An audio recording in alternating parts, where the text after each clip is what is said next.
Nggak ada di dunia seperti itu gitu. 350 tahun. Nggak sadar-sadar juga kita itu dijajah begitu. Sehingga kadang-kadang nggak terlecut kita.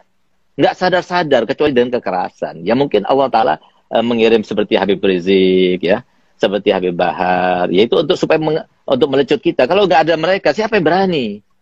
Coba buktinya, mana yang bisa menandingi Habib Bahar ataupun Habib Rizik bin Syihab yang selain Habaib? Mana di antara mereka? Nggak ada yang berani. Nah, itu salah satu rahmat. Kalau nggak ada mereka, tambah parah lagi Indonesia ini, negara ini. Jadi alhamdulillah ada yang seperti itu. Walaupun kita sendiri ya, walaupun Habib Bahar itu ada murid kami ya, dan bahkan sempat saya waktu dia keluar, telepon saya pada sore harinya, dan dia bilang, Beb, saya ini sekarang disambut ratusan ribu orang yang menyambut saya. Ya sebetulnya bukan dia yang memerintahkan mereka untuk menyambut ya, wallahualam, tapi mereka karena cinta kasihnya mereka kepada Habib Bahar, sehingga mereka itu banyak berkumpul ribuan orang, bahkan puluhan ribu orang pada waktu itu. Dan dia katakan, saya sempat berpesan kepada dia, Beb, ente sudah di penjara sekian lama, tolong lebih arif, lebih bijak, berdakwalah dengan siasat, gitu ya. Nah, tapi nggak bisa dipaksakan Habib Ahmad.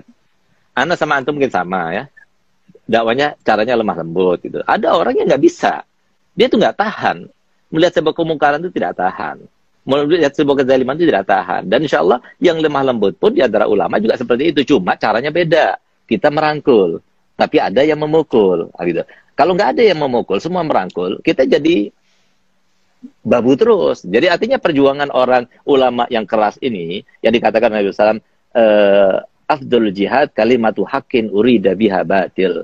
Jadi sebaik-baik jihad itu adalah sebuah kalimat yang benar yang diutarakan di depan raja yang zalim gitu ya.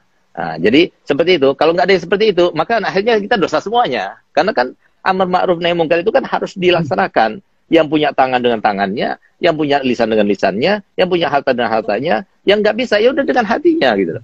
Jadi artinya untung masih ada seperti mereka-mereka ini yang berani untuk menampakkan sebuah kebenaran. Kalau tidak kita dosa semuanya gitu.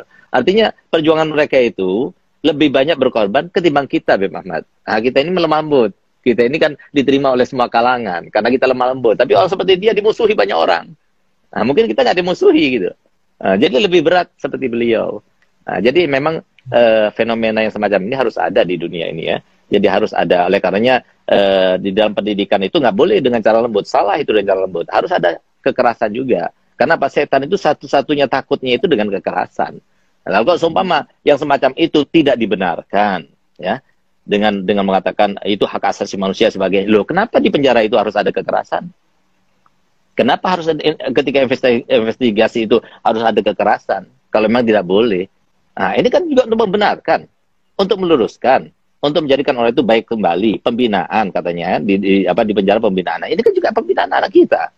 Harusnya seperti itu dong. Jangan cuma ambil satu-satunya. Nah, kita ini kadang-kadang kalau nggak ada orang yang berani, kita ini nggak tampak, nggak kelihatan. Gitu. Jadi jazakallah khair, Habib Rizik, ya, Habib Bahar, semoga Allah panjangkan umurnya mereka berdua, ya. Dan kita harus menyikapi segala hal itu, ya. Jangan cuma dengan hawa nafsu, jangan.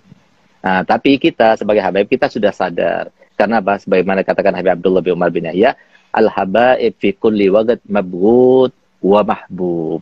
Jadi kita ini harus siap. Di setiap saat itu ada yang benci sama kita, ada juga yang cinta kepada kita. Jadi kita nggak ada tuntutan. Tuntutan kita cuma satu, Allah ridho, Rasulullah bangga dan senang dengan cucunya.